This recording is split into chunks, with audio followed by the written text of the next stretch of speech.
And welcome to The Bond, where we're going to learn how to bond with nature. And today we're going to learn about a think tank named Berggruen. Berggruen is an institute which is based in Southern California, but they actually have a global presence. And our guest today is Nils. He has a PhD and is a scholar that focuses on so many different things: globalization, historic power, the transformation of a society. And in that, he has done not only studying, but he's helped to create ideas. So he works with the Berggruen Institute, which informs decision makers.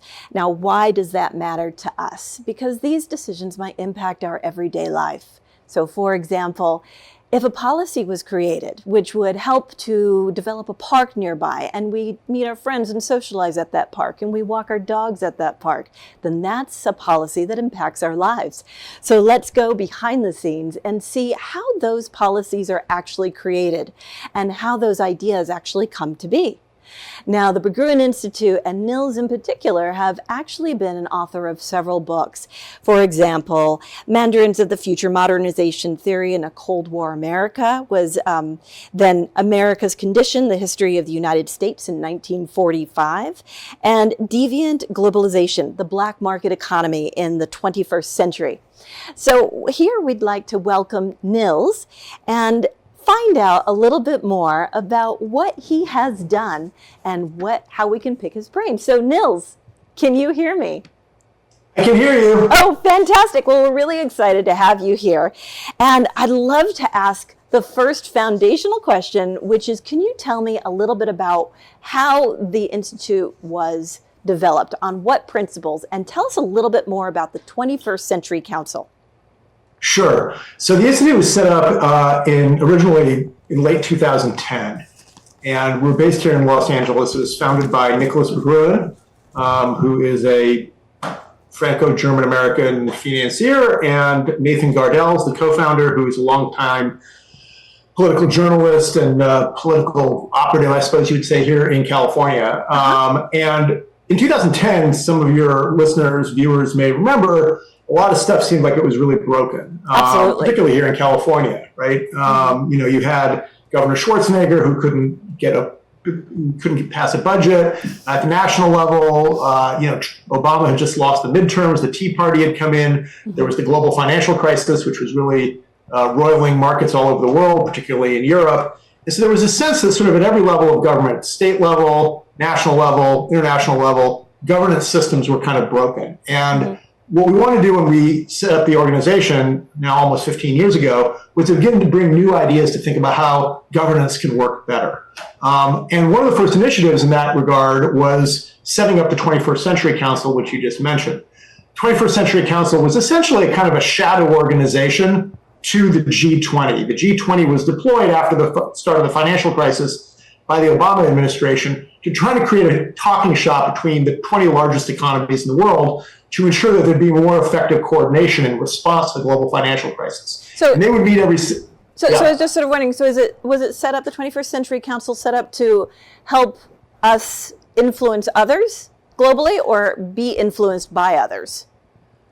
Basically to help agenda set. So for all of these kinds of international confabs that you go to, there's usually plenty of meetings that happen before the meeting that set up what the agenda of that meeting is going to be. And the 21st Century Council was one of those kinds of organizations. We would meet about 6 months before each G20 meeting. There would be representatives from, usually either former heads of state or former finance ministers from each of these 20 countries were participants in the G20, in the 21st Century Council shadow meeting before the G20, and we'd say, hey, maybe we should be thinking about how do we include, green finance in some of the bonds that are being issued, or how do we include, make sure that as we do the economic interventions to help stabilize the economy, we create a more equitable financial and economic system in the aftermath of that. And so those were the kinds of things that the 21st Century Council were really focused on. Okay, and so how did that develop into some of your other committees? Like you have the Think Long Committee,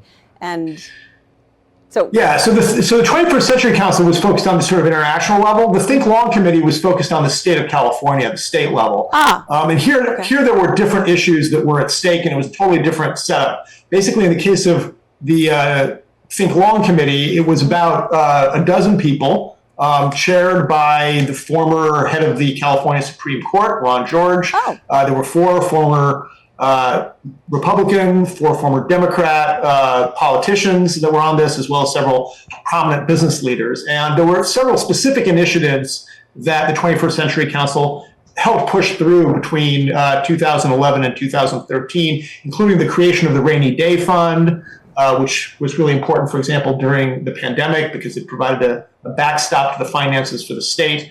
It also did some initiative reform to try to make sure that the legislature would be able to be more effective. There were also things that the Think Long Committee tried to do that were maybe a bridge too far.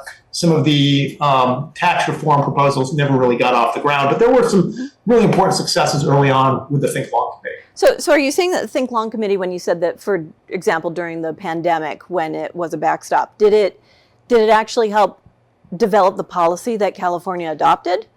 That's right. So what the Think Long Committee did is that there was a series of meetings that took place, some of them in Los Angeles, some of them in the Bay Area, some of them in Sacramento, where these 13 people would get together and they formulated some proposed legislation to, for example, create the Rainy Day Fund. That law, I believe, was passed in 2012 or 2013, and then became relevant during the economic downturn that was caused by the pandemic and the economic shutdown that was associated with that. Interesting. So with all of this background and the fervor that you have for this, and with your background and everything that you've studied, have you thought about planning the ideal city? Well, urbanism is something I'm personally pretty interested in, and obviously, I've lived most of my life in San Francisco and Los Angeles, actually, but I've also lived in other places like Boston and DC and Paris, and I don't know that there's such a thing as an ideal city. I think cities grow organically. Part of what's fun about cities is that they have, they have their own kind of independent way of developing. Sometimes they're centrally planned, but mostly they grow kind of organically. I like cities that have a lot of nature nearby. One of the reasons I like living in Los Angeles is that even though this is a big, dense global city, it doesn't take you very long to get up to mountains or get down to the beach, get out to the deserts, where it's a totally different kind of environment. Right. Lots of nature if you want to go for a nice, beautiful hike in the fresh morning air. Oh, yeah, that's gorgeous. So tell me about the Future of Capitalism initiative and how that blends with sustainability. Yeah, I think our major idea in the Future of Capitalism project has been around what we call pre-distribution or universal basic capital.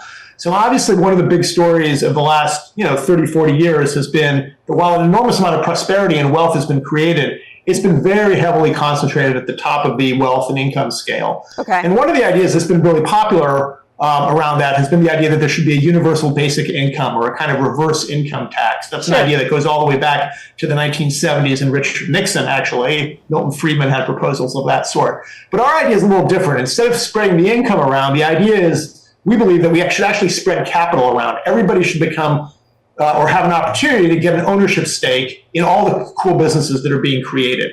And this is not just a fictional idea. It's already being created in places like Singapore or places like Norway, or even in places like Alaska, where, for example, every member of everybody who's a citizen of Alaska or even just a resident of Alaska has a stake in the oil revenues that are being pulled out of the ground. So there's all this amazing development of companies and technology companies that are creating vast new sources of wealth. And we really believe that that wealth should be shared much more broadly. So does that make the citizens who are participating in this more invested in the success of that industry?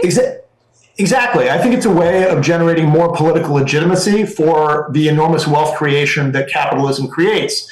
A lot of people are skeptical of capitalism because they feel like it only creates some winners. This is a way of making sure that everybody can be a winner out of the whole process. Okay, so what you're doing is you're saying you should definitely have a good, thriving business, but the citizens that are nearby that can actually help keep you as a leader in industry should also get some sort of a reward for supporting you, whether they're an employee or something. That's exactly right. So, obviously a lot of our thinking on this comes out of what's happening with tech companies. Tech companies are, some of them are trillion-dollar companies in terms of their valuation right now. Sure. And their valuation is based on the fact that they are, bringing together data from their users and aggregating them and assembling them in various ways and creating products on the basis of all of that data. And the idea is that, that kind of input ought to be rewarded more broadly so that all the users should also be able to be owners of these apps. I think that's fantastic. Well, We need to take a quick break, but when we come back, I would love for you to go ahead and share a little bit more about planetary thinking and the concept behind that. So stay with us. We'll be right back.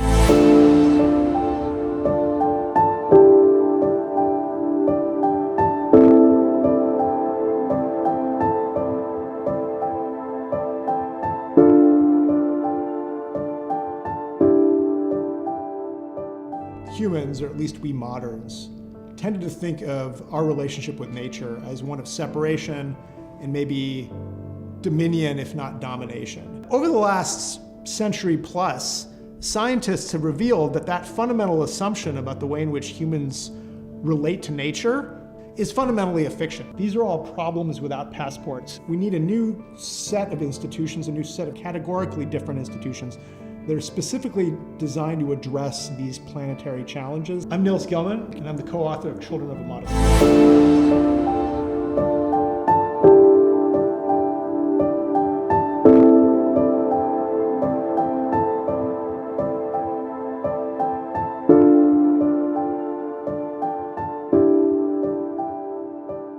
And welcome back. We are here with Nils from the Berggruen Institute, a think tank in Southern California. So, Nils, like we said right before we went to break, you mentioned something in one of your books about Children of the Modest Star, about how planetary thinking might actually be able to impact the way we handle crises. So, could you explain what planetary thinking is and how it can help us with crisis management? Sure. So the idea of planetary thinking is really in contrast to global thinking. Most of the kind of people have talked about globalization, obviously, for several decades. And when people talk about globalization, they're mostly talking about the flows of things around the world that people move around intentionally. So money, ideas, goods, services, maybe also some negative things, right? Drugs, guns, memes. These are all things that people are moving around the earth intentionally. Right. But then there's all this other stuff that's happening that's flowing around the earth that's sometimes affected by humans, certainly affects humans, but isn't being done intentionally. So all the carbon that we emit from the tailpipe of our car or from our factories, that goes into the atmosphere and affects people all over the planet, right? Okay. Or viruses. Viruses don't care about our borders. People aren't intentionally moving viruses around. Exactly. And the management of those kinds of challenges, the challenges that are caused by things like atmospheric carbon increases, which causes global warming, or viruses that cause diseases. These things are not things that can be effectively managed by nation states because they have nothing to do with our borders, right? So our systems of global governance that have been set up to manage relationships between different governments are not really suited and effective for dealing with things that have nothing to do with governments and nothing really to do with humans. We need a different way of thinking and conceptualizing and ultimately governing those kinds of challenges that are associated with things like that. So climate change would be one example. Okay. Pandemic risk management would be another. But then there's also things like biodiversity loss or oceanic plastics or space junk. All of these are things that don't respect our borders and therefore need a different kind of governance system in order to be effectively managed. I see. Okay, so when you're talking about crisis management, then you're saying basically we want to respond in a cohesive manner with all of the other nations that would respond in a similar way. So everyone sort of knows what to expect. When a bad thing happens to the United States, we're going to respond this way, and you can expect that as a form of consistency. Am I understanding? That's right. Okay. That's exactly right. And that sometimes may mean that national governments have to compromise a little bit on their sovereignty. I'll give you one example of something like this that already exists. Okay. During the Cold War, many of your viewers will, remember or at least heard of the Cuban Missile Crisis, where the U.S. and the Soviet Union almost got into a nuclear war. And one of the things that came out of that was an inspection regime under the auspices of the International Atomic Energy Agency. So then nuclear facilities all over the world, people could build nuclear power plants, or if you had nuclear weapons, you could also have those inspected. And you would think that that's a real intrusion on a country's sovereignty, right? Okay. But people were willing, both in Moscow and in D.C., to give up that sovereignty because the risk of nuclear war was so horrible and such a horrible prospect that they were willing to compromise their sovereignty to deal with that. I think that there are other kinds of risks that are almost as bad as that, as a nuclear war. The prospect of runaway climate change, the prospect, this last pandemic actually wasn't that severe, right? It killed a lot of people, but less than 1/10 of 1% of the population. There's been other pandemics historically that killed as many as like 25% of the population. During the Black Death in Europe, almost 1/3 of the population of all of Europe got wiped out in just a couple of years. Yeah, I'm not sure how we would have handled that if it was that severe. Well, exactly. We felt the lockdowns, and obviously all of us who lived through that, it was a really traumatic experience for everybody, no matter where you fell out on what you thought the government ought to or ought to not do. It was a bad experience, but it was nothing compared to what it might have been and what it might be in the future. And my belief is that we ought to be getting ready for that now so that we can nip a risk like that in the bud before it becomes a global pandemic again. That makes sense. So can you explain to me how you are, your views sort of mix with the book of Intelligence Governance for the 21st Century? Because that seems to say, and correct me if I'm wrong, but it seems to say that the West is very good in marketing an idea, but they generally have short-term thinking, and the East is better in long-term planning, but they don't really have those checks and balances on authority and power. And so we sort of need a merit-based system where just the best quality person or the most qualified is in a position of leadership. So how does that thinking jive with that philosophy? Well, that's the book that's written by the co-founders of the Institute, Nicholas Berggruen and Nathan Gardels. They published it a few years ago, and your summary of it is quite fair. I think these are complementary. The things that I talk about in my book and the things that they talk about in their book are complementary in the following sense. Okay. I think it's really important, if we're going to think about there being some planetary agencies like the International Atomic Energy Agency, that these be staffed with really technically high quality people. Every society has elites, and sometimes the elites are better in some societies than in others. They're more technically adept. They're more civic minded. They're less self-serving. My own belief is that, in the United States and in large parts of the West, we've ended up in the last few decades with a very self-serving set of elites. And we need to go back to having true meritocracy, where people who really are good at things are put in positions of power. And so that, I think, dovetails with the arguments that Berggruen and Gardels make in their book. In that book. So let me ask you then, when you're saying about elites that are a little bit more selfish, can you talk to me about the concept of corruption? Because corruption, if it's defined, is a way that someone is able to game the system or find some sort of a loophole where they personally benefit, but it's usually at the cost of someone else.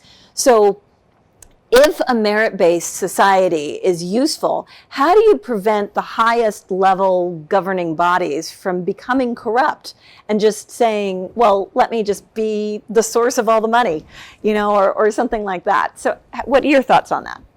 Well, I think that's exactly what's actually happened in the United States over the last few decades. I mean, I think that we have a system today for selecting elites that is, we can talk for a long time about the education system and the way in which those things work, but it's gamed at several levels. One is that if you're born to a family with privilege, it's way, way easier for you to get into the track that will take you into an elite position than if you're a person who is not born into that kind of privilege. So that's one problem we have, is we get people who are gaming the system at the level of getting into the elite positions. Now, there's a second problem we have with our elites in this country today, which is that once those elites get into positions of power, they often, hoard a great deal of benefit for themselves, and including passing on their elite status to their children or their friends in ways that may not be fully deserved. So